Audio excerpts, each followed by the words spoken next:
सब लोग चर्चा कर रहे हैं दिल्ली की कानून व्यवस्था के ऊपर, और ये चर्चा करनी पड़ रही है और सभी विधायकगण इसके बारे में बहुत चिंतित हैं।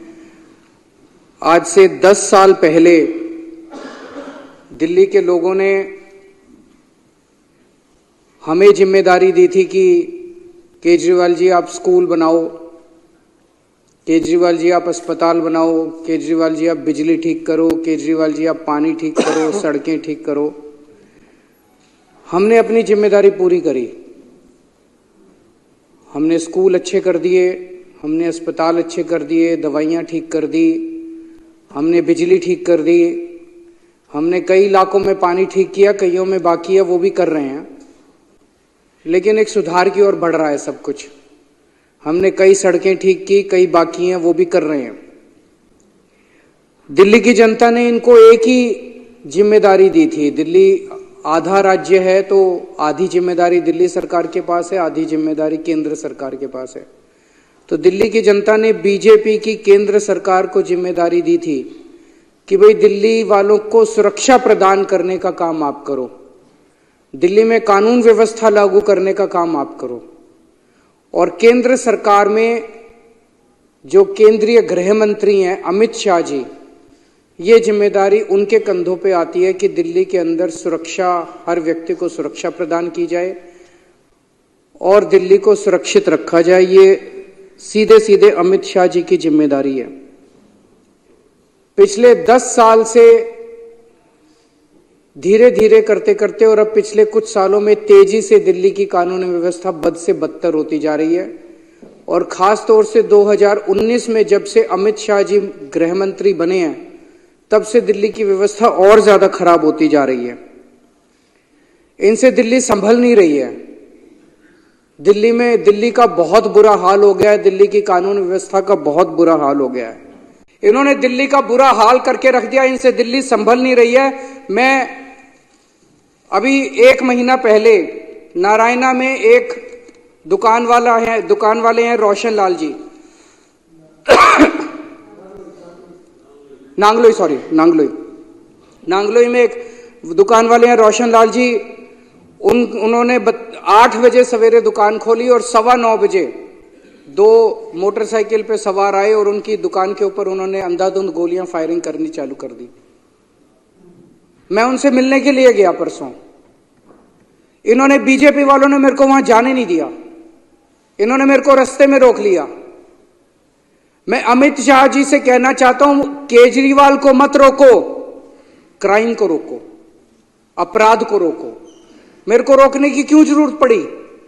इसलिए जरूरत पड़ी क्योंकि ये छुपाना चाहते हैं, ये अपराध छुपाना चाहते हैं, ये क्राइम छुपाना चाहते हैं। अगर इन्होंने सही काम किया होता, क्या जरूरत थी मेरे को रोकने की?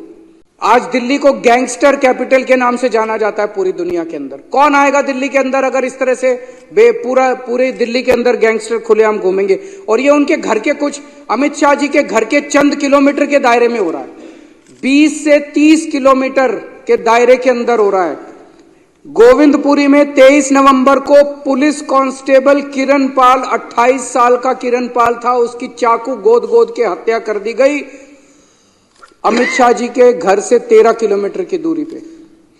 31 अक्टूबर को फर्श बाजार में गैंग वॉर हुआ जिसमें 2 लोग मारे गए शूटिंग में, 14.5 किलोमीटर अमित शाह जी के घर से दूरी पे।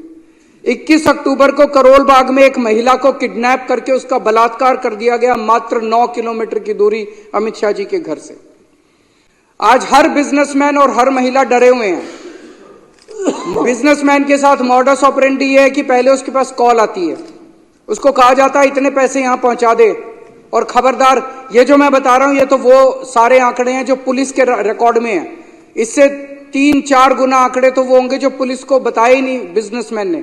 किसके पास कॉल आती है और उसको कहा जाता है इतने करोड़ रुपए वहां पहुंचा दे और पुलिस को मत बताइए, खबरदार जो पुलिस को बताया तो तेरे फलाने को मार देंगे। आधे से ज्यादा लोग तो बताते ही नहीं है। और फिर अगर वो पैसे ना पहुंचाए तो अगले दिन उसकी दुकान के ऊपर कोई फायरिंग करने पहुंच जाता है। पूरे दिल्ली के अंदर एक ऐसी साइकिल बन गई है, बिजनेसमैन बिजनेस छोड़ के दिल्ली के बाहर जा रहे हैं, बच्चे बेरोजगार हो रहे हैं, और जो बच्चे बेरोजगार हो रहे हैं वो अब इन शूटरों और गैंगस्टर्स के साथ ज्वाइन करते जा रहे हैं। 17-17 साल के बच्चे 5-5 हजार 10-10 हजार रुपए के अंदर गोलीबारी और शूट आउट और मर्डर करने के लिए तैयार बैठे हैं दिल्ली के अंदर।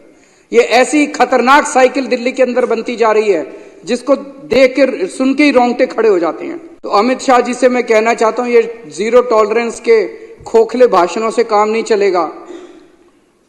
जब दिल्ली को सुरक्षा की जरूरत थी तब अमित शाह जी राजनीति कर रहे थे।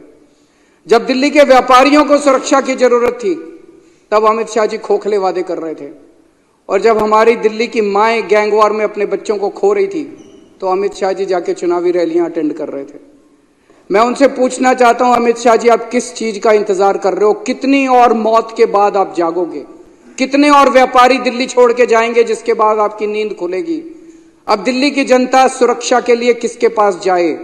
या तो आप जाग जाओ या दिल्ली की जनता को फिर कुछ करना पड़ेगा आपको जगाने के लिए। अमित शाह जी को जवाब देना पड़ेगा कि अपराधी इतना बेखौफ क्यों हो गए हैं।